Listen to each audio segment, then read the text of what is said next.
इस वीडियो में हम एक सवाल देखने वाले हैं जो कि वेलोसिटी, टाइम और डिस्प्लेसमेंट से रिलेटेड है। तो आइए सवाल को पढ़ते हैं। Mohan is running at a constant velocity of 3 metre per second to the east. So Mohan की कांस्टेंट वेलोसिटी दी हुई है and velocity is a scalar और अ वेक्टर। वेल, वेलोसिटी जो है वो एक वेक्टर होती है और वेक्टर क्वांटिटी के पास एक मैग्नीट्यूड होता है और एक डायरेक्शन होता है। और यहाँ पे मैग्नीट्यूड दिया हुआ है हमें 3 मीटर पर सेकेंड का और डायरेक्शन दिया हुआ है ईस्ट डायरेक्शन। तो मोहन जो है ईस्ट डायरेक्शन में 3 मीटर पर सेकेंड की रफ्तार से दौड़ रहा है। और फिर हमें पूछा जा रहा है कि हाउ लॉन्ग, मोहन को कितना समय लगेगा, how long will it take him to travel 720 metres.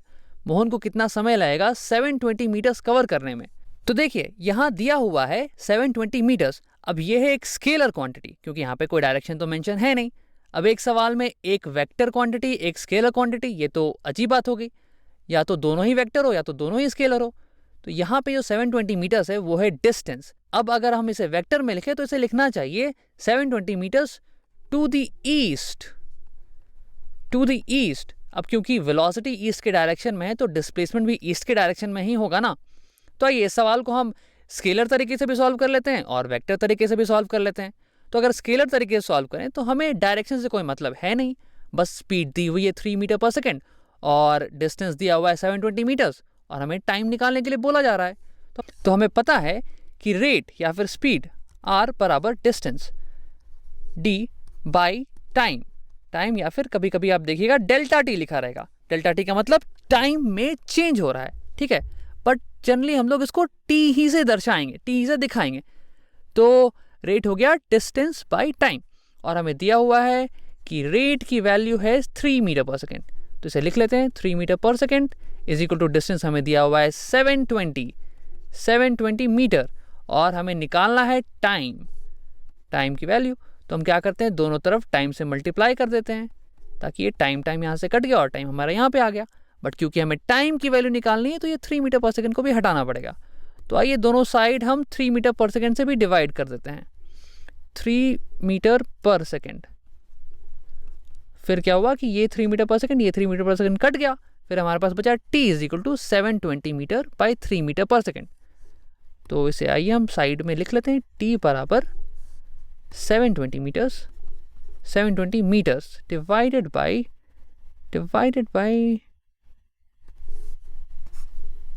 3 metre per second. अब मीटर पर सेकेंड अगर ऊपर जाएगा तो हो जाएगा रिवर्स, यानी कि सेकेंड बाई मीटर।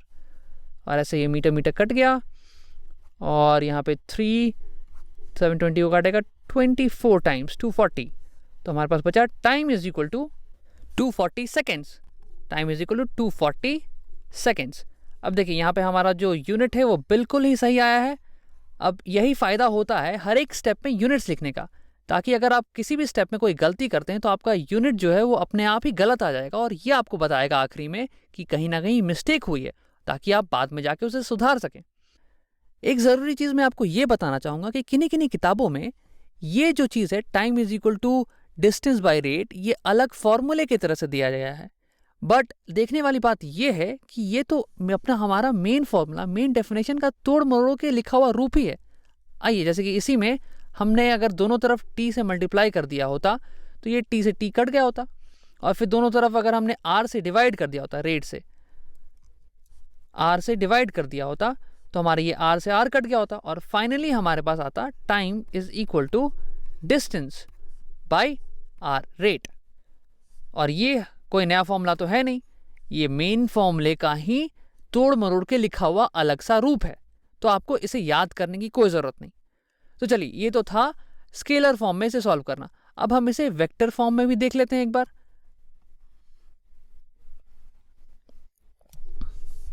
तो वेक्टर की दुनिया में स्पीड का भाई है वेलोसिटी और वेलोसिटी को हम लोग दिखाते हैं v साइन से और इसके ऊपर हम लोग बनाते हैं एक एरो। हर वेक्टर के ऊपर एक एरो बनाया जाता है ये दिखाने के लिए कि ये एक वेक्टर है। और velocity is equal to displacement.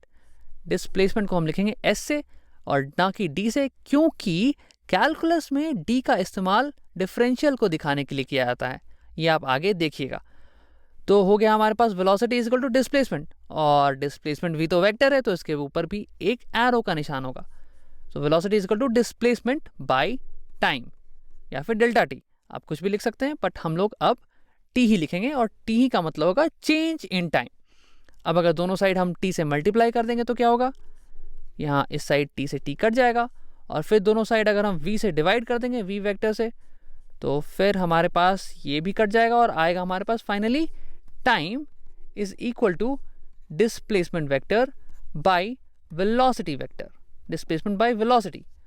और डिस्प्लेसमेंट हमारे पास कितना दिया हुआ है, वो दिया हुआ है 720 मीटर्स। 720 मीटर्स किस डायरेक्शन में, ईस्ट डायरेक्शन में।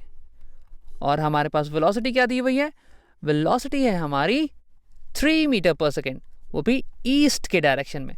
और ये तो हमने अभी अभी ऊपर कैलकुलेट किया ही था, 720 metres by 3 metre per second, और हमारा आंसर क्या आया था, 240 सेकेंड्स। 240 सेकेंड्स। तो हमने इसी एक सवाल को दो अलग अलग दुनिया में बनाया, स्केलर की दुनिया में और वेक्टर की दुनिया में। तो स्केलर में हमने क्या देखा कि रेट या फिर speed is equal to distance by time. यहाँ पे स्पीड और डिस्टेंस दोनों ही स्केलर हैं, इन्हें डायरेक्शन से कोई मतलब नहीं। और फिर हमने वेक्टर की दुनिया में देखा कि velocity is equal to displacement by time, और यहाँ पे वेलोसिटी और डिस्प्लेसमेंट दोनों ही वेक्टर क्वांटिटीज हैं, और हमने यहाँ पे डायरेक्शन के साथ पुट किया और आंसर निकाला टाइम का।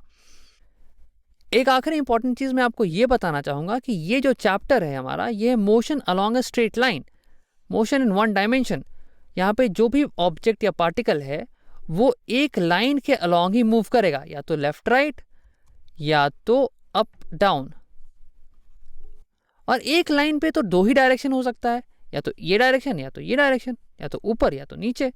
तो इसे हमेशा बार बार बोलते रहना, हमेशा बार बार लिखना, ये बहुत ही लंबा पड़ जाता है। 720 मीटर ईस्ट में, 3 मीटर पर सेकेंड ईस्ट में। तो आगे हम लोग क्या करेंगे कि हम लोग डायरेक्शन को बताने के लिए साइन का यूज़ करेंगे, पॉजिटिव साइन और नेगेटिव साइन। तो प्लस साइन का मतलब हो जाएगा कि ऑब्जेक्ट जो है राइट साइड में जा रही है। कोई भी चीज़ अगर राइट साइड में होगी तो उसे हम लोग प्लस बोलेंगे, और कोई भी चीज़ अगर लेफ्ट साइड में होगी तो उसे हम लोग नेगेटिव बोलेंगे। नेगेटिव मतलब लेफ्ट। यानी कि अगर वेलोसिटी आपकी राइट होगी तो वो होगा +5 मीटर पर सेकेंड, और वेलोसिटी अगर लेफ्ट होगी तो वो होगी -5 मीटर पर सेकेंड। इसी तरह से अगर डिस्प्लेसमेंट ऊपर की तरफ हुआ, नॉर्थ साइड में हुआ, तो उसे हम लोग प्लस साइन से डिनोट करेंगे, और अगर डिस्प्लेसमेंट या वेलोसिटी नीचे के साइड हुई तो उसे हम लोग माइनस साइन से डिनोट करेंगे।